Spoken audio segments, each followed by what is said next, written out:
Welcome to Tips for Clips. Today I'm going to show you the easiest and simplest way to cut your own hair, turning it from this into this.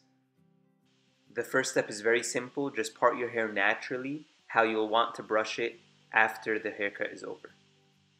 Then take your clippers. This is the long position.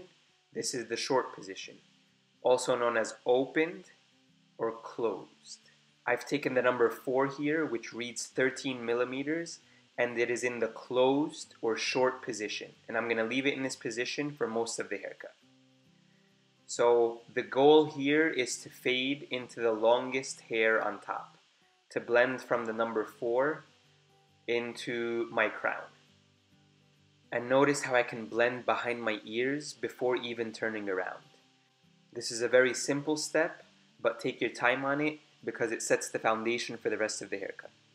And when you're happy with this side and feel that it's blended enough with the hair on top, you'll switch over to the other side and you're going to do the exact same thing, no tricks, just blend using the number 4 in the closed or short position into the longest hair on top. To help you blend into that long hair on top, the higher I go, the further away I pull the clippers from my head. If you have any trouble with this step, you can start off with a number 6 above where I'm going with the number 4. And you'll do the exact same thing on the back. Now, part of the trick with cutting the back of your hair is actually turning around so that the large mirror is behind you and you're holding a small handheld mirror, as opposed to looking towards the big mirror and holding a smaller mirror behind your head. So this actually helps. You can hold the clippers still in your dominant hand, and just make sure that you go through with the number 4, blending into the longest hair on top, just as you did with the sides.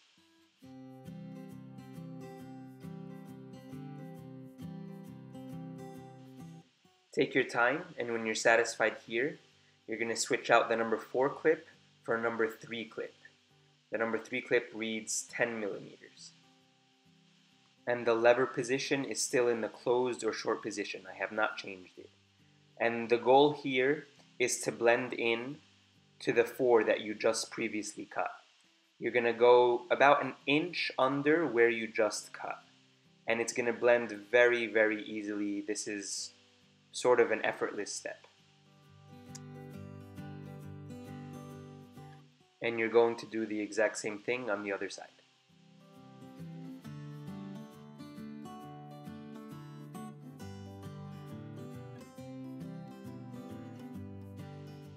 When you get to the back, you can already sort of gauge how high you're supposed to go because you've used the number 4, and also because you've already used the number 3 a little bit behind your ears as you were looking towards the big mirror.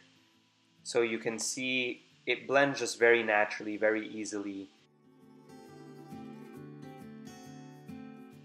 To make sure it's a nice and smooth blend, you can move your head around to get some different lighting, so that you can see and make sure that there's no patches or blotches of hair and that it's exactly what you want before moving on to the next step.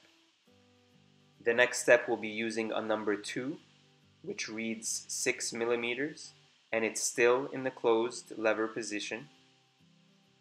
And you can see for this step, I'm going just a little bit above my ears, maybe about an inch above my ears, blending into the number 3 that I just cut. So you don't want to go past where you went with the number 3. You want to go just below that. And as always, do the same thing on both sides. This also ends up saving you a lot of time because while you have a clip in, it's in the same position and you just go both sides and the back. And that's why I do it this way, for the sake of time. In the back, no new tricks. Using the 4, the 3, and the 2 that we've used so far, it's actually very easy to blend. I recommend this haircut to anybody, and you can actually stop right here and fast forward to trimming your hair on top and shaping up the sides and the back. This is a very sufficient self-haircut for anybody. I, however, will keep going because I want it just a little shorter on the sides. So I took the number 1 clip that reads 3 millimeters, and this is the first time I'm putting it in the long lever position, the open position. And I'm gonna go just to the top of my ear. I don't want to go too high and risk messing up the number 2 that I just previously cut. Same exact thing on the other side. And now I'm just going to move the lever in the closed position and just go on my sideburns and get a little bit more of a fade, a nice clean transition. Again, go lower than where you just went with the open lever one. I'll do the same thing on the other side, just along my sideburns. And now this is all I'm going to do in terms of fading on the sides. I'm done with my fade on the sides. Now I'm going to start working on the back. And the back, I have some cowlicks, as you'll see, that are a little tough to get rid of. Chances are it'll be much easier for you than it is for me. And that's good news for you. So I'm taking the long opened position, number 1 guard, and I'm fading into the number 2. This was the last step that I left off in the back. And again, nothing to it, you just did it on the sides, so you do the exact same thing on the back. But be more careful and more cautious, because as you get to the number 1 and lower, it gets a little more tricky, as I mentioned. And you'll see me turning the clippers upside down often because I have to go in the opposite direction of the way my hair grows, and because of the cowlicks, the hair grows up, so I'm going downwards with the clippers. Same number 1 clip in the closed position as I did on the sides. And you can see that I'm starting to transition and fade out into almost no hair at the bottom, which will help me to avoid shaping up the bottom of my neck. And blending it into nothing in the back is also called tapering. You can taper the fade in the back. You can even taper the fade on the sides. It means to blend it out into pretty much a 0.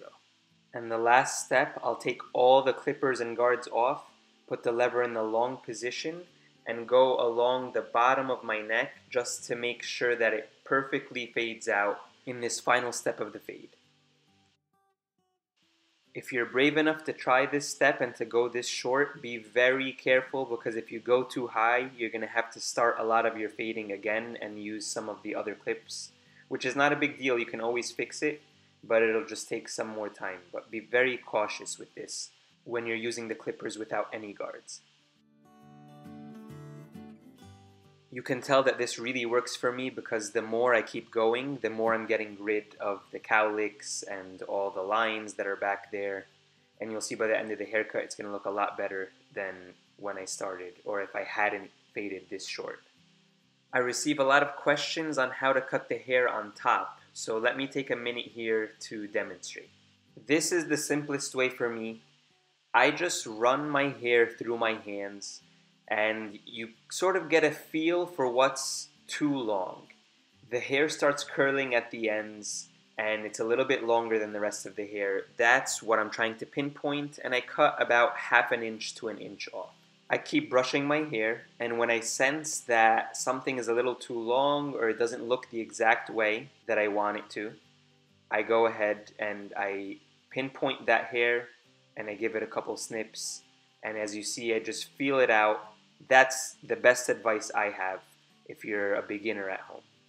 The last step is the shape up. I'm just shaping up around my sideburns and my ears, cleaning up any extra hairs, making it a nice smooth transition between my sideburns and my beard. And now for the trickiest part of the haircut, shaping up the back. Best advice is take your time. Hold the mirror in place and let your brain sort of get acquainted with how when you move one way, you think you're moving one way, you're actually moving in the opposite direction. So take your time here. All you want to do is make a perfectly straight line. And since I already tapered off the back of my hair, I won't have to worry about the bottom line, the horizontal line. Only these 2 lines on the side. Take your sweet time, few minutes. Once you get this step done, you are done and you will be left with a great haircut. I am not ambidextrous, I am not a lefty, but I found it a little bit easier to use my left hand right here.